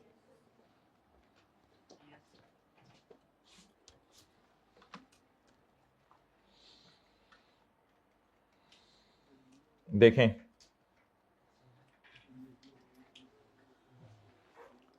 इसने सिर्फ इनकम फ्रॉम अदर सोर्स कमाई है फाइनल टैक्स रिजीम की, ये टोटल आ गई। तो मुझे ज़कात और एजुकेशन एक्सपेंसेस का पहले सवाल नहीं पूछना चाहिए था, पहले मुझे सवाल पूछना चाहिए था कि इसमें से यही वाला डिविडेंड लेस होने? जी होने। तो बोलें पहला क्या है? Income from other source, dividend, इसी को फिर लेस कर दें। ये बोलें पहले लेस करते हैं फिर आगे चलते हैं। लेस डिविडेंड इनकम, जी बोले माय डियर 120, जवाब 0। अब इसमें से आपने माइनस करना है ज़कात और एजुकेशन एक्सपेंसेस, इसमें से आपने माइनस करना है ज़कात और एजुकेशन एक्सपेंसेस, लेकिन वो सवाल में है नहीं। लेकिन मैं आपके समझने के लिए अगर लिख दूं ज़कात, कल कल को आ भी सकती है, लेकिन अगर ये आ जाता ना, ज़कात आ जाती 10 रुपए, तो ये 0 ही लिखना था, क्योंकि मैंने आपको जिस दिन ज़कात चौथे पांचवें दिन सिलेबस शुरू हुआ था, पढ़ा रहा था, मैं कहता ये 0 से नीचे नहीं जा सकती, ज़कात कैरी फॉरवर्ड भी नहीं होती। अब क्या आ गई आपकी? टैक्सेबल इनकम कितनी? 0। तो now my taxable income is 0। Now for the purpose of presentation you must add share from AOP. आप शेयर फ्रॉम एओपी ऐड करेंगे जरूर। Now what is share from AOP? Share from AOP, अल्लाह का शुक्र है हमें डिविजिबल इनकम हमने निकाली हुई है। आप खुद ही देख के बता दें, अगर सवाल का सलूशन आपको नहीं भी मिल रहा तो रेहान है कामरान है? रेहान का शेयर फ्रॉम एओपी कितना है? 1300। ऐड शेयर फ्रॉम एओपी कितना? जवाब 1300। ये क्या आ गई? Taxable income for rate purpose. अच्छा, अब बेशक लिख जाया करें ये कम वाली इनकम है और ये ज्यादा वाली। अच्छा, मेरा इसमें मशवरा आपको ये है भाईजान, मैं मशवरा दे रहा हूं और आप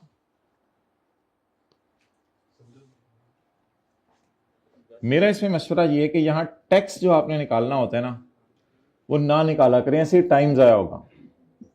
यहां नो नीड लिख दिया करें, टैक्स ना निकाला करें, क्योंकि आपको पता है कि फिर जब आपने टैक्स निकालना है, फर्ज करें जो भी टैक्स निकला, इस टैक्स को आपने डिवाइड करना है 1300 से और मल्टीप्लाई करना है 0 से, तो जवाब 0 ही आना है। इसलिए एक एफर्ट होगी यूजलेस पेपर में टैक्स निकालने की। तो my suggestion is I cap यहां डैश डालते हैं, हम नो नीड लिख दिया करेंगे बेशक कि टैक्स यहां निकालने की जरूरत नहीं है, बल्कि आई कैप की तरह अगर डैश डालें तो डैश डाल दीजिएगा, टैक्स निकालने की जरूरत नहीं। हालांकि 1300 पे टैक्स बनता है, 1300 पे टैक्स बनता है, नहीं एंड पे जाके नहीं, इन द एंड मल्टीप्लाई 0 से हो जाना है ना, तो फायदा क्या है? जो भी टैक्स आप निकाल लेते फिर बाद में क्या निकलना था? Actual tax. नो नीड की जगह फर्ज करें 7 रुपए आ रहा है तो 7 डिवाइडेड बाय, जवाब तो क्या आना है? तो ऐसा कब करते हैं नो नीड? जब मेरी कम वाली इनकम कितनी हो? जीरो। आज शायद पहली दफा क्लास में कम वाली इनकम जीरो आ रही है। जब कम वाली इनकम जीरो हो तो टैक्स ना निकालें और एक्चुअल टैक्स के आगे जीरो। बट डिविडेंड वाला रहता है अभी, ये तो मेरा, अब डिविडेंड वाला जरूर निकालें। अब देखें कितनी लुट मची है। 102 उसने दिया था सवाल में और हमारी 12 लाइनें आ गई हैं उस 102 की वजह से। एड टैक्स ऑन डिविडेंड 120 जरब 18।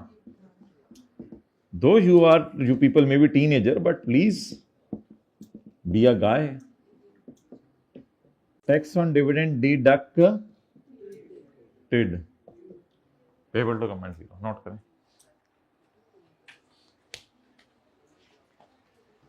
रेहान, तूने तो डिविडेंड कमा के हमारी जान ले ली।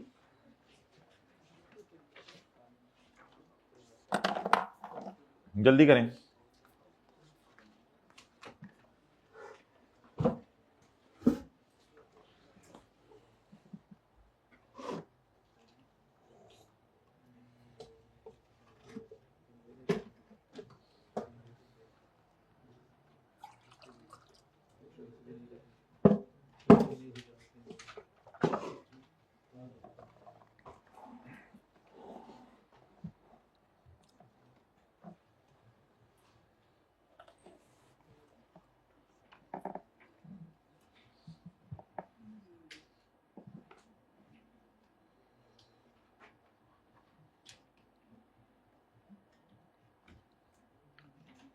Please leave your all commitments from now onwards. The time is very short. Sales tax अल्हम्दुलिल्लाह आपको बिजनेस और सैलरी बिल्कुल रिवाइज करने का टाइम नहीं देगा।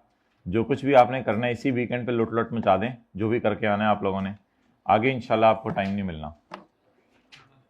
तो इसलिए सेल्स टैक्स को ज़रा सही तरीके से लेके चलना है। हाइब्रिड में कर लें, तीसरी रो में पीछे चेहरा करके बातें। राज्य के इसी क्लास में सारी बातें करनी होती हैं, सारी आई इसी क्लास में होती हैं बातें, तो फिर करनी भी इसी में होती हैं। गन उधर पहुंच नहीं सकती वरना लाइव उधर आती।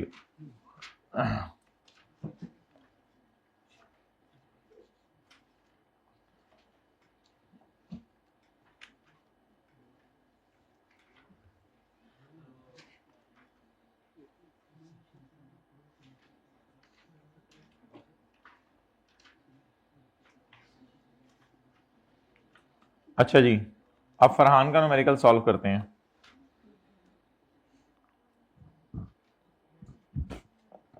आई कैप ने इस अटेम्प्ट में फरहान का न्यूमेरिकल भी सॉल्व किया हुआ है। Farhan has no other source of income. चलें जी, फरहान का सवाल करें। रशीद हट जा, ऐसे को 0-0 बहुत ही आने ने। हट जा, मैनू जरा वेखण नहीं कि एक ही करन लगे ने।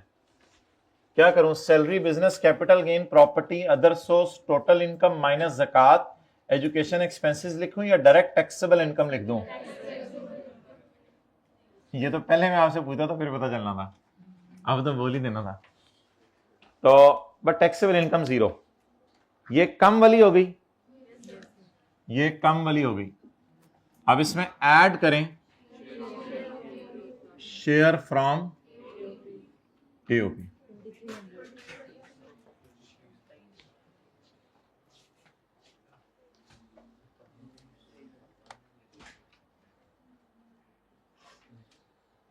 जी, कामरान की कितनी है? सॉरी फरहान है 2300। जी, ये दोबारा एक टैक्सेबल इनकम आ गई फॉर रेट पर्पस। बोले 2300। ये कौन सी वाली हो गई? आप कुछ सजेशन दे दें। टैक्स दो निकालने, एक ज्यादा वाली पे, कम वाली पे, क्या करें आगे? इसका टैक्स तो रहने दें। और ये कौन सा टैक्स है? एक्चुअल टैक्स, क्योंकि इस पे 2300 पे आप अगर 12 2300 पे अगर 600 टैक्स निकल भी आता तो 600 डिवाइड बाय 2300 जरा जीरो करते तो इसलिए टाइम थोड़ा सा सेव किया हमने अल्हम्दुलिल्लाह। फरहान का न्यूमेरिकल खत्म हो गया, तो अब फरहान के साइन कर दें यहाँ पे।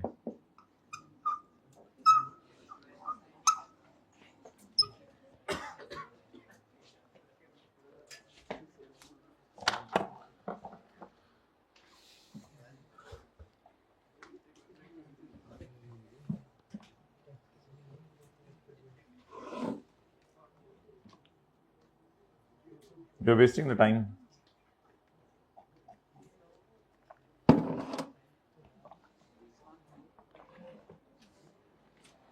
तो मेरे ख्याल से शायद जरूरी था ये कराना,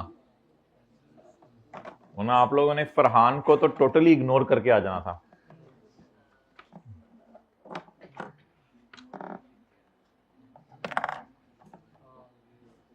जी सर, कभी कभी इग्नोर भी करना पड़ता है, आपको क्या बताएं। दीवानों,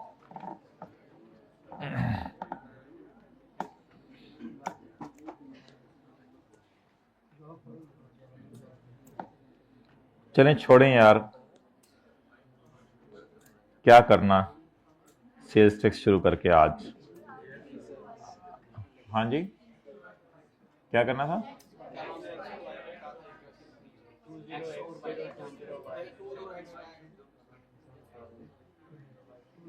अच्छा जी, कल वाले सवाल पे आ जाएं, क्वेश्चन 20 चैप्टर 18 में।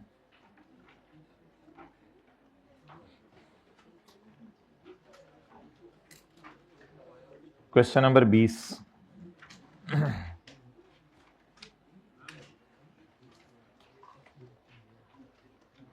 अच्छा, अब जरा ना फिर तसल्ली से समझना है, ये 7-8 मिनट लगेंगे इस पे, लेकिन जरा तसल्ली से समझना है।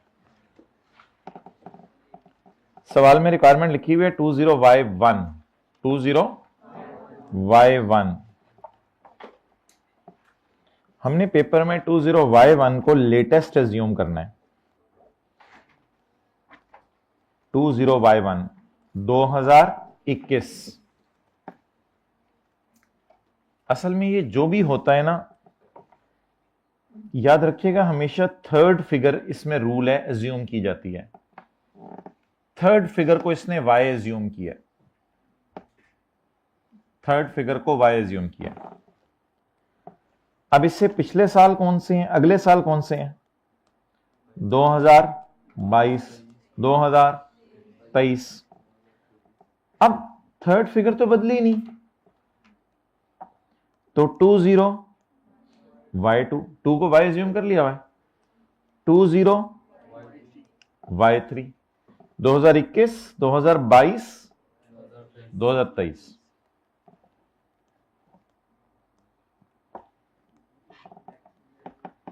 अच्छा, 2020, 2020।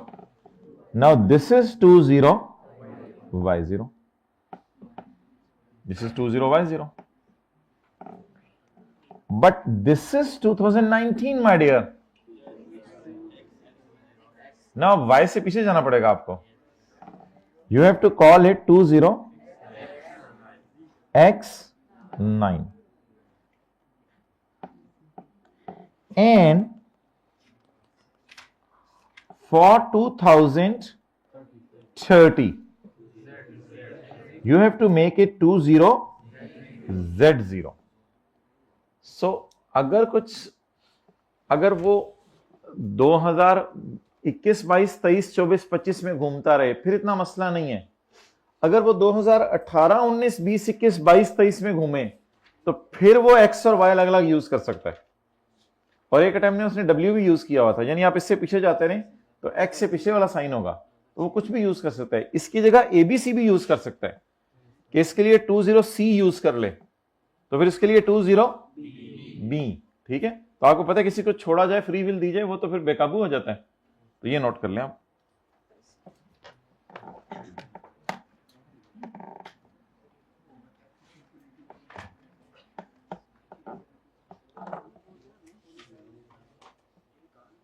जल्दी नोट करें।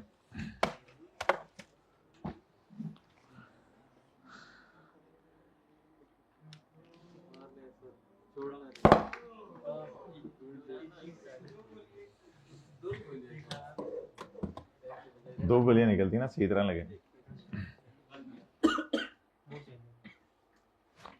चलें,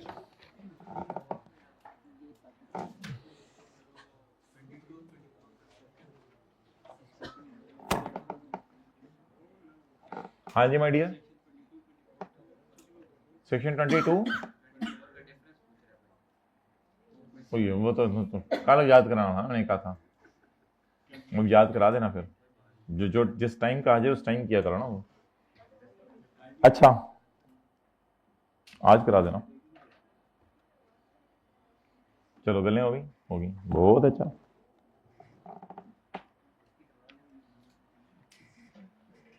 अच्छा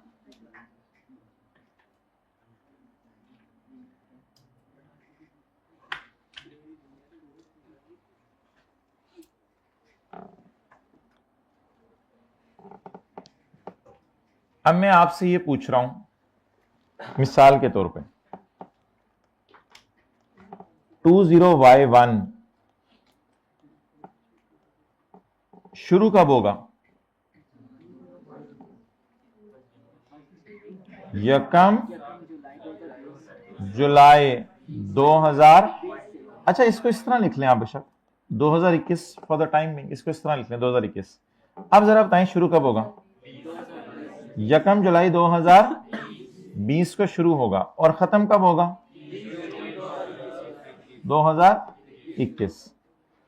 लेकिन मेरे ख्याल से इसको ऐसे लिखना चाहिए आपको, यकम जुलाई, ये तो 2y है ना, यकम जुलाई 20y0 और 30 जून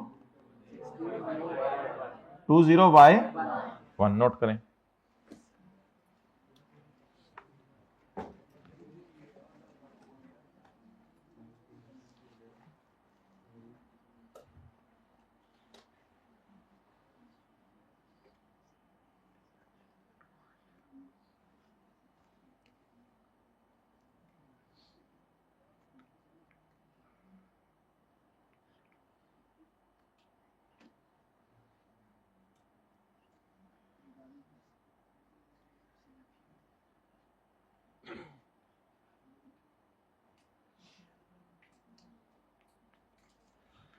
अच्छा वैसे अब ये सारा समझाने के बाद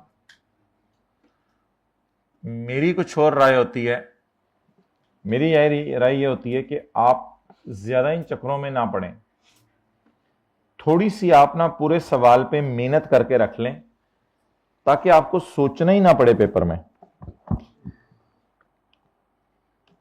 थोड़ी सी मेहनत करके रख लें, जब सवाल आए तो 20y1 को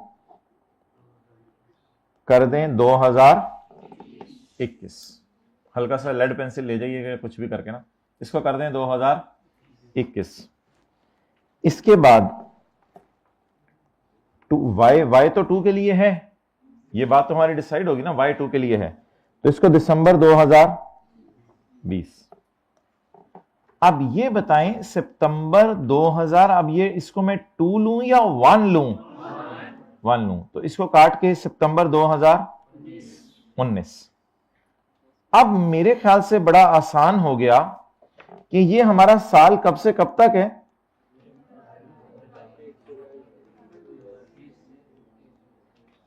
बोले 30 जून 2021।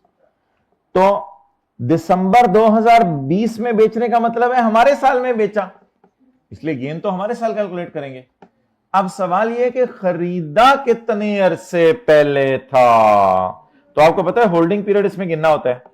सितंबर 2019, सितंबर 2020, 1 साल 2-3 महीने, तो होल्डिंग पीरियड कितना बन गया? जल्दी बताएं। होल्डिंग पीरियड 1 to 2 ईयर, 1 साल से ज्यादा और 2 साल के। अब कितने लोग कह रहे हैं इस तरह शायद गुजारा चल जाए, ये जो अभी किया है इससे शायद जरा गुजारा चल जाए तो ये जरा आसान हो जाएगा, फिर महीने भी पकड़ना आसान हो जाएगा। वरना सितंबर 20x9 आप सोचते ही रहेंगे कि यहां किधर आ रहा है सितंबर 20x9, और सितंबर 20x9 जो है वो किधर आ रहा होगा? ये इधर नहीं आ रहा होगा, क्योंकि ये 30 जून 20x9 है, सितंबर 20x9 इसमें आ रहा होगा। समझ रहे हैं? समझ रहे हैं? अब फिर की घूमी सबकी। ये 30 जून 20x9 है ना, तो जुलाई अगस्त सितंबर 20x9 इसके अंदर आना है। लेकिन ये बहुत ज्यादा मसला हो गया, तो इसका मेरे ख्याल से हल शायद ये वाला हल सही है या उधर ही जाके समझाऊं? ये वाला हल सही है, ये वाला हल सही है। लेकिन पेपर में हेडिंग ऑब्वियसली ये दीजिएगा 20y1, लेकिन अपने समझने के लिए ऊपर ये कर ले तो कोई मसला नहीं। अच्छा, इधर बता दें क्या करूं my dear. April 20y0, y तो अल्लाह का शुक्र है डिसाइड हो गया है। y किसके लिए है? 2 के लिए। तो 20 और फिर y0, ऊपर कोई मसला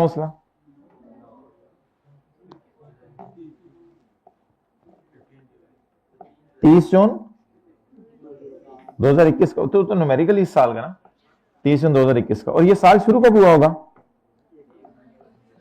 ये ताहिर के बिजनेस का पहला साल है। ताहिर का पहला साल नहीं है, पहले साल पैदा होती है बिजनेस तो नहीं करना ना।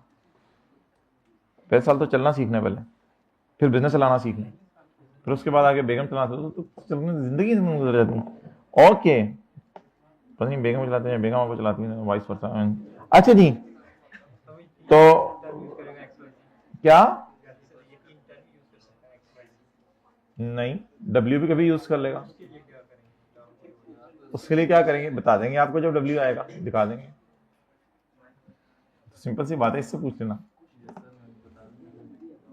ये क्या है यार? अगस्त, ये क्या है? अगस्त 2020। डन। अच्छा, तो जब भी, चलें एक और बात अब रिवाइज कर लेते हैं, एक आधा मिनट रह गया। जब भी फॉरेन इनकम पेपर में आ जाए,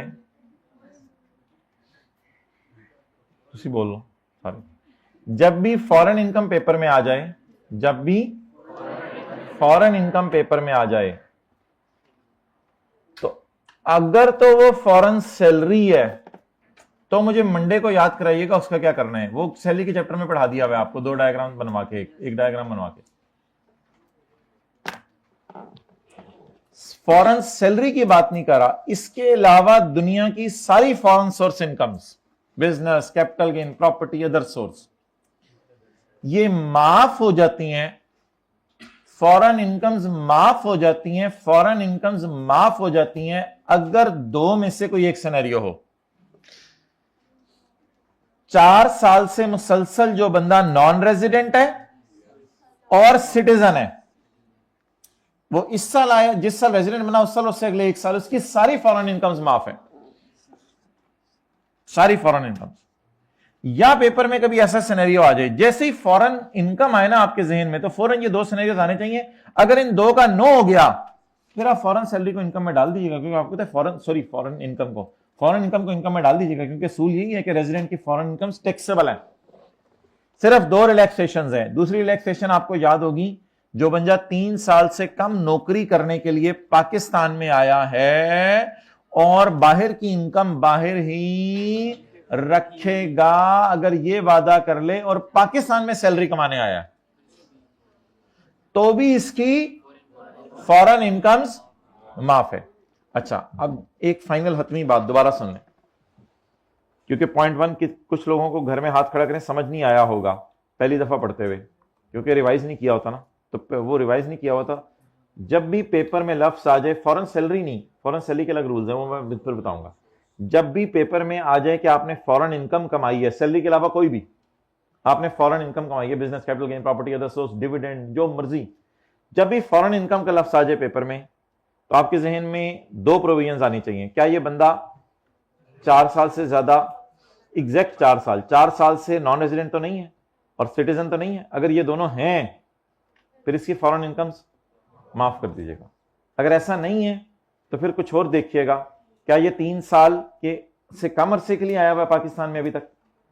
क्या ये सैलरी कमाने आया पाकिस्तान में? और क्या बाहर की इनकम बाहर ही रख रहे? अगर इन तीनों सवालों का जवाब यस आ गया तो भी जिस मर्जी किस्म की फॉरेन इनकम से क्या करेगा। लेकिन अगर ये 2 सवालों का जवाब नहीं मिलता आपको, तो फिर आप हर फॉरेन इनकम को इनकम में डालेंगे और capital gain China business Ethiopia की तरह टैक्स क्रेडिट देंगे, जो फॉरेन टैक्स क्रेडिट होता है, फिर फॉरेन टैक्स क्रेडिट देना पड़ेगा। ये सारी चीजें अल्हम्दुलिल्लाह किताब में एक सफ़े पे लिखी हुई हैं, वो सफ़ा मैं आपको चैप्टर 13 में खोल के दिखा दूंगा। चलेंगे, मेरे पास है, वापस जमा कराऊं।